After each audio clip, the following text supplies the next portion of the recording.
Agreed to meet a vampire at a cemetery. How much more cliché can you get?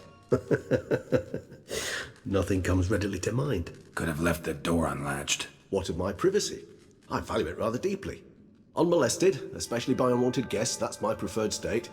Besides, I knew you'd find a way to get in. True enough. Need to find your friend. I'm hoping you'll agree to help. I shall do whatever's in my power. Yet what you want or even need must matter little.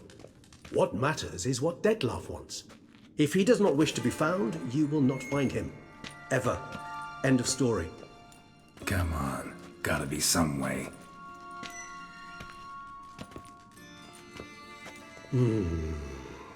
Vampires can evade detection by the senses, and no divination magic works on us. Even the most precise megoscope would be useless. And this? Could this help? Wherever did you get that? Off one of the beast's victims, found by a bend in the river. Body was chopped in pieces. 3 of those pieces were hands. Hand with the ring seemed the odd one out, but Bruxa had taken an interest in it.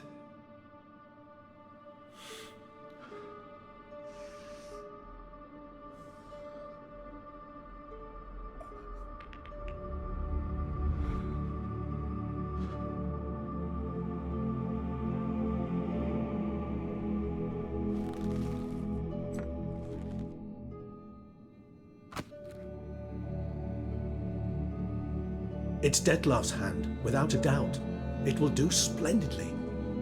The hand. What do you plan to do with it? You've heard of Kovinaris' theory of tissue memory retention.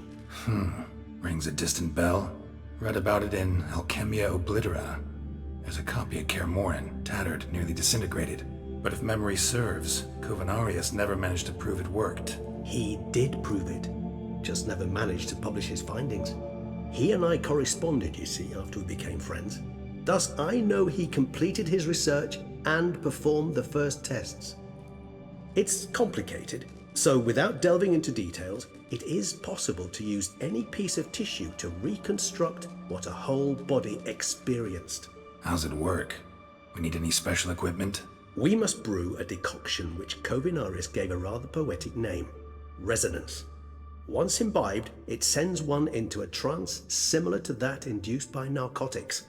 This triggers visions of events linked to strong emotions experienced by the tissue's owner. Picture it as dreaming a fragment of someone's life. Any chance we might see what Dettlaff was doing just before he lost his hand? Indeed. Though I also hope resonance will reveal the location of Dettlaff's hideout. Ring's pretty intriguing. Made of no metal I've ever seen. And the ornamentation. It comes from our home, where we lived before the conjunction of spheres. It's actually mine. I received it from a dear old friend. You might call him a humanist. He saw us vampires as guests here, guests who owe their hosts, meaning you humans and the elder races, respect. Respect? Meaning not to treat us like cattle to be slaughtered for food? Precisely. And the reason why I in turn gave it to Dettlaff. To remind him of the ideals my old friend championed. Can't you just summon Dettlaff? You're both higher vampires, there's gotta be a way. If I'm to be entirely candid, there is indeed one. But believe me, we will be better off never availing ourselves of it. It is a last resort. Absolutely. Last resort? The hell? Why? There is a being who can summon Dettlaff. Possesses the authority, even the power, to force him to appear in a given place. But the very act of contacting this being, well, it's akin to walking a slack line extended over a chasm filled with molten lava. An exercise as perilous to me as it would be to you. A risk I'm unwilling to take. I beg you, let's do it my way. It will be both quicker and easier. Kovinaris spent half his life proving his theory. Wild guess. Making a dose of resonance won't be easy. You guessed correctly. In addition to Dettlaff's tissue, we shall need a powerful occipital lobe stimulant. Effectively a poison, to make one susceptible to visions. Well, got a few ingredients to choose from. Unfortunately, all are pretty rare. There's mamoon glands, but closest ones I know of are in Vizima. A spotted white saliva would also serve, but they were cold to extinction over a century ago. Could go with a kobold's eyes, but but the creatures are sentient. Rather not gouge one's eyes out. Given that we lack the time to sleuth this out ourselves, permit me to summon some help.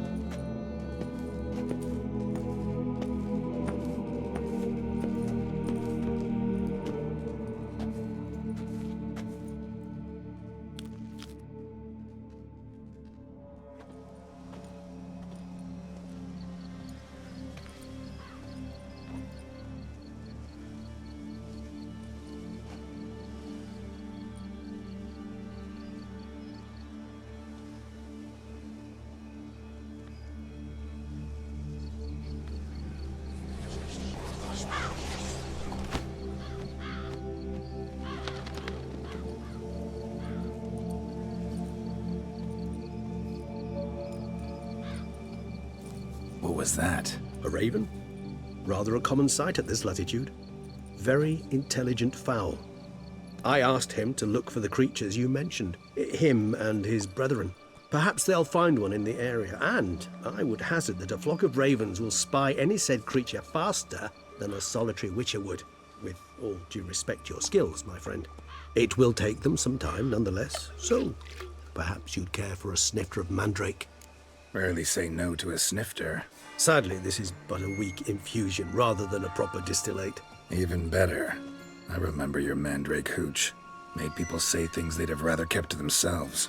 Now, what could Geralt of Rivia prefer to keep to himself? Everyone's got some secret. I agree wholeheartedly.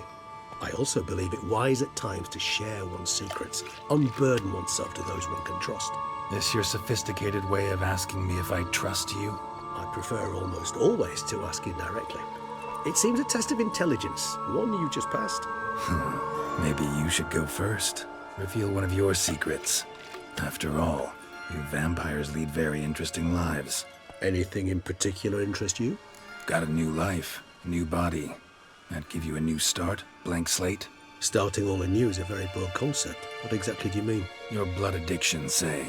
Wondering if your body's the same, if it still remembers. Maybe if you drank now, you wouldn't get hooked. All addictions are a form of slavery. Re-addiction's not a risk I'm willing to take, just to test a hypothesis about corporeal regeneration and whether propensities carry over. Fair enough. Curiosity, that's all. Sorry. Not to worry, Geralt. Curiosity's a natural reaction under the circumstances, apart from which I've always valued that trait in you. Always fascinated me the way vampires can regenerate. A hand growing back is one thing, but Detloff recreating you out of a wet smear? Something else entirely. A difficult and laborious process, but one that's possible, as my presence proves. But I've heard you too had quite the adventure. They say you lost your memory. For a bit, but Triss helped me get it back. Actually pretty damn lucky I only had amnesia. Yes, you humans are rather buggered in those terms. To strip you of life is, well, it's just plain easy. I've always pitied you in that regard. We vampires are much harder nuts to crack. If a member of another race kills one of us, we can be reborn with a living higher vampire's help. However, if one of our own strikes the deadly blow, death is permanent. There can be no rebirth. One of the chief reasons why vampires long ago swore never to fight one another.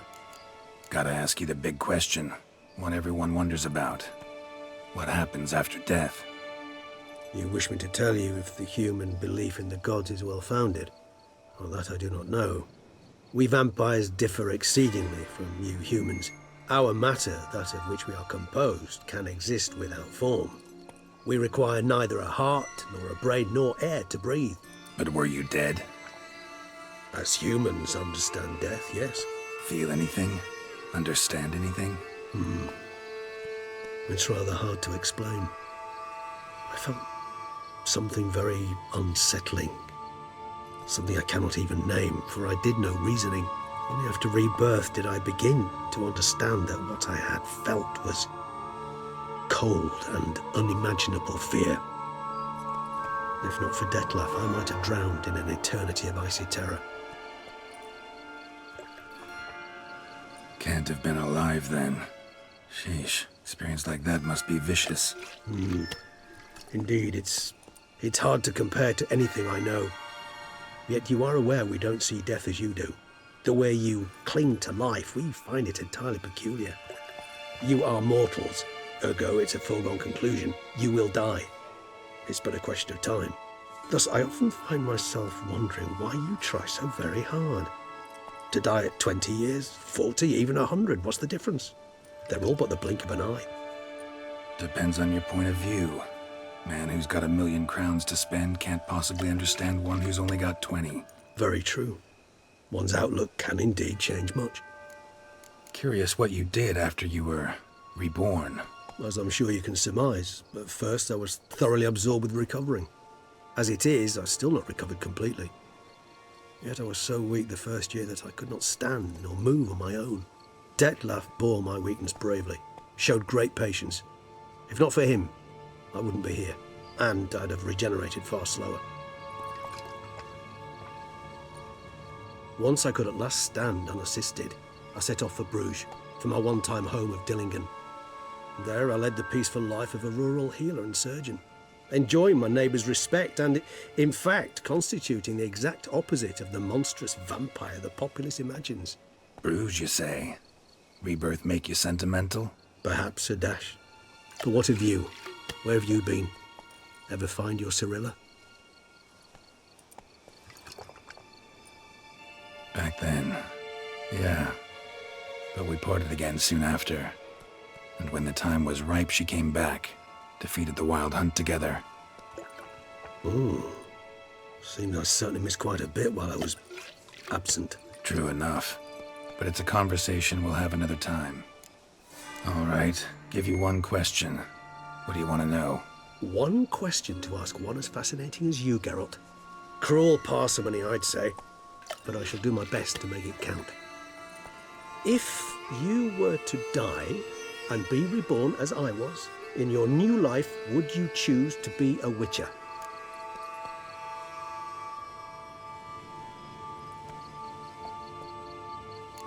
See, Regis. Doubt I'd know how to be anything else. Ever tried? See, you're determined to get an answer, to find out if I like being a Witcher. Just refuse to ask directly, as always.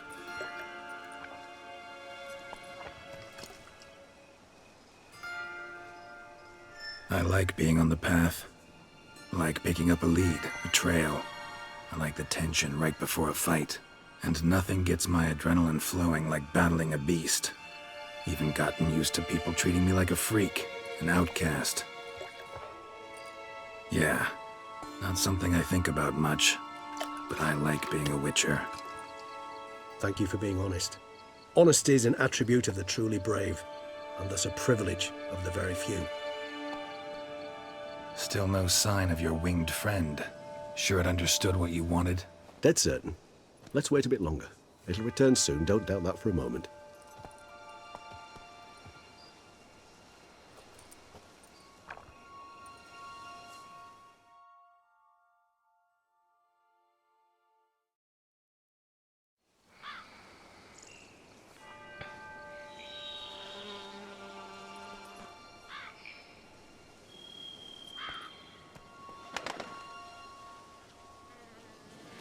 Ever vigilant, even in his sleep.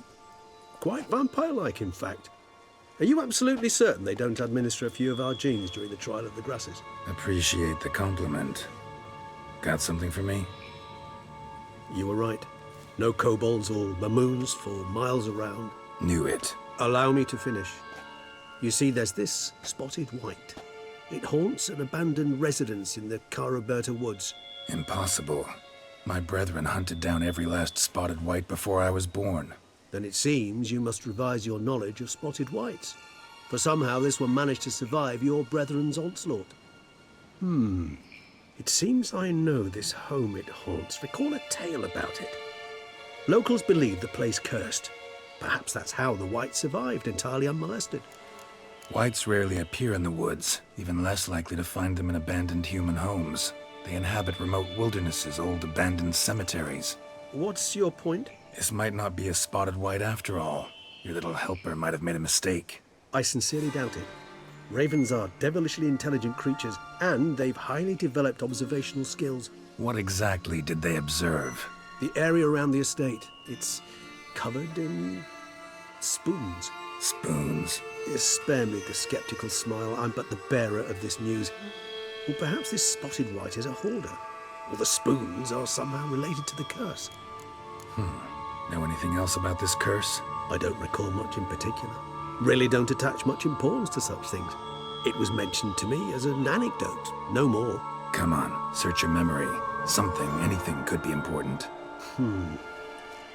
I believe it had a relation to hunger, or perhaps greed, rapacity. Someone was punished for something. Textbook definition of a curse, pretty much. Sorry, Geralt, I try not to clutter my mind with the details of every far-fetched tale I happen to hear. What are your thoughts? A specimen of a species thought long extinct, and a curse in one place. That a coincidence, or are they related? Ah, professional curiosity. Personally, I've nothing against you delving into this dilemma, but please remember we need the wight's saliva. Nothing beyond that. Let's do this. Start making your decoction while I go get some saliva from that wight. Uses it in its brews. Do you imagine the wight will simply sell you some? Worst case scenario, I'll bring you its salivary glands. They ought to do as well. For a moment there, I imagined you asking the wight to spit into a vial. Quite amusing as a thought, but the salivary glands will do fine indeed. So, see you later. Yes, till later.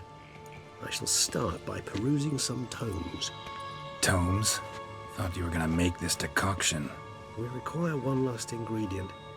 Alas, obtaining it could prove a trifle toilsome. Thus, I hope to identify a suitable alternative. All right. Good luck. And to you, my friend.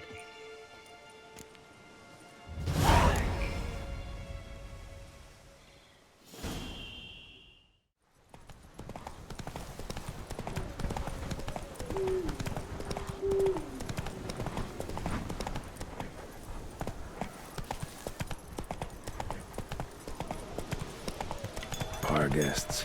Never a good omen.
Regis' raven wasn't lying. Spoons all over the place.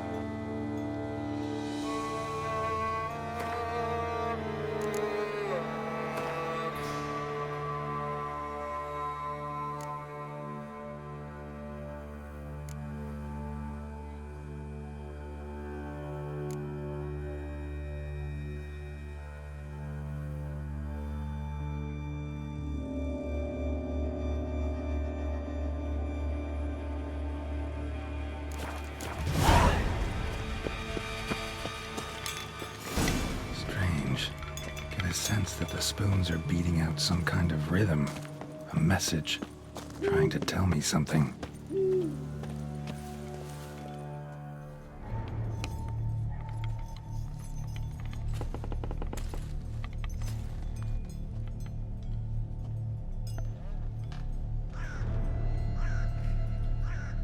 None shall sit and dine with you at your table.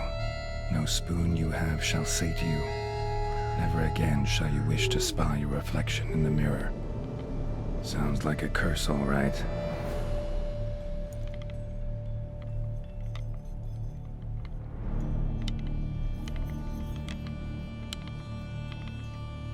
Somebody's clearly obsessed. Regis mentioned the place might be cursed. Can't be a coincidence. Need to look around.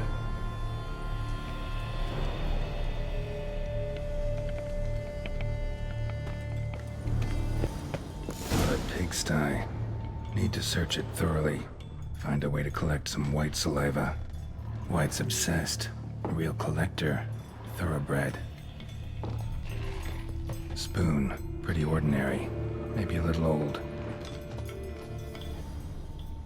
Spoon's incredible. The craftsmanship. Must have graced a rich man's table.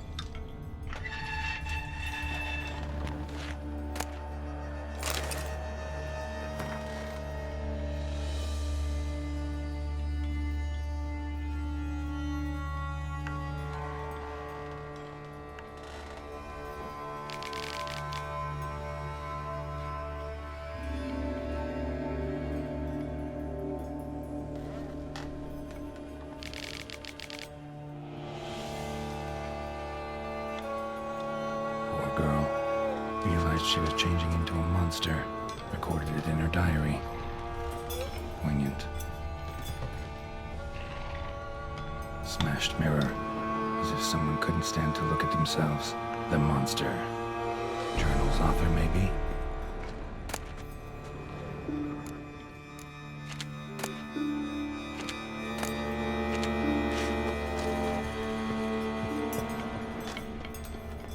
No spoon you have shall sate you. Whatever lives here treated that literally. Still searching for the right spoon. Spoon key. Sophisticated crafting. Tag bears a description. White's a true collector.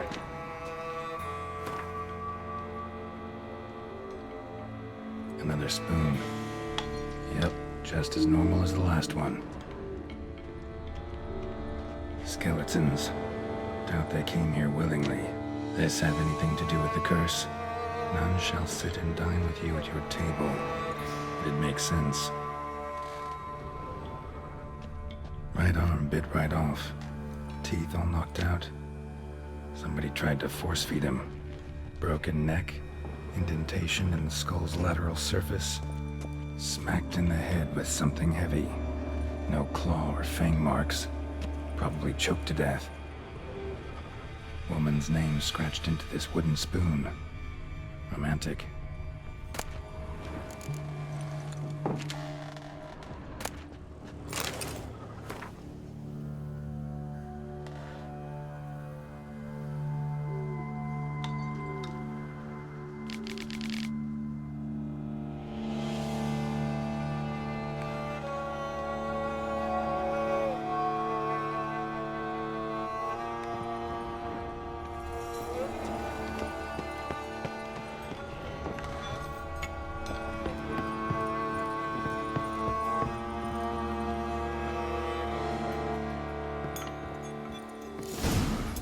Actually does seem like a White's lair. Bit atypical, but still. Cauldron should be somewhere around here.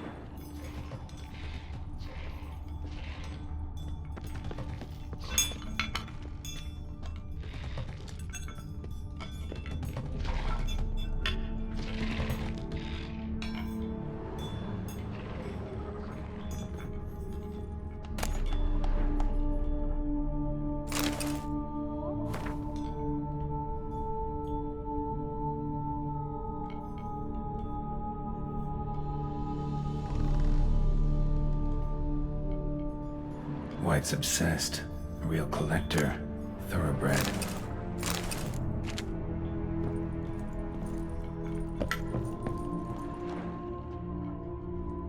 Spoon. Pretty ordinary. Maybe a little old.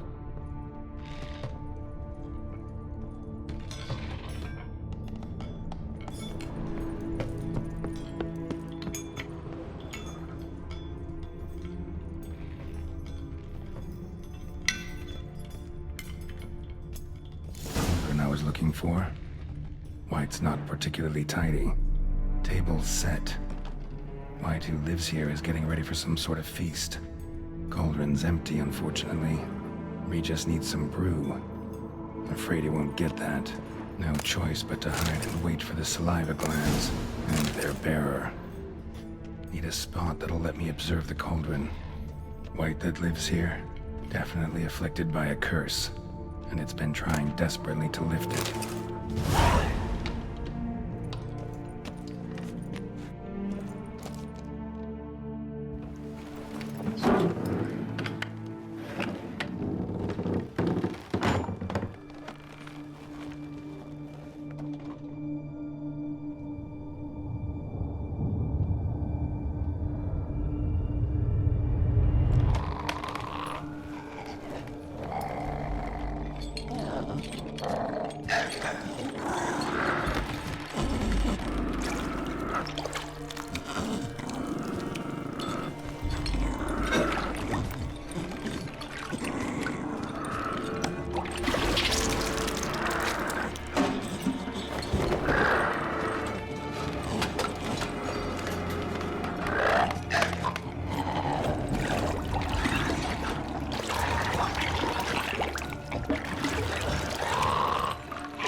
Not gonna hurt you. Wanna help? I've seen the words of the curse on the walls. Think I know how to lift it.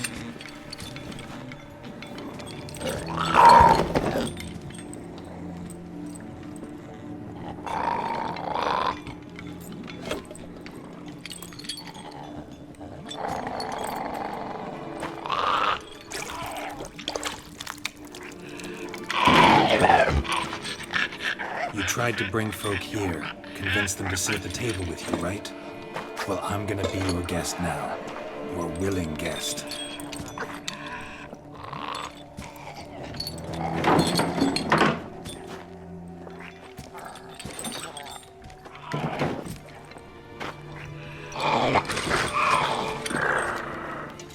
Just need a bit for Regis. And now we'll tend to you.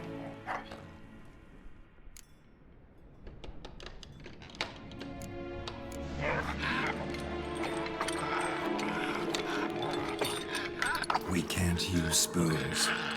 No, that won't work. You've been looking for a spoon that would feed you, but there's no such spoon. We need to eat without spoons.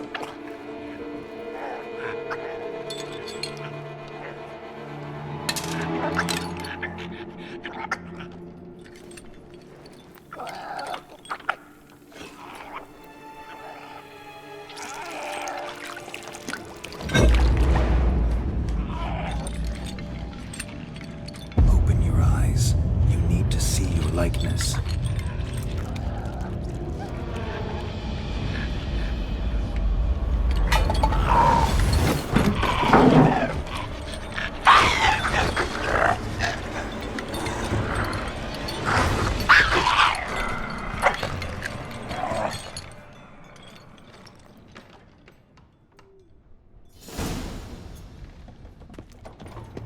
Think it worked. Just not quite like I expected. Need to see what happened to the white. Won't be hard to find given its stench.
Easy. Not gonna hurt you. Eat. I must eat.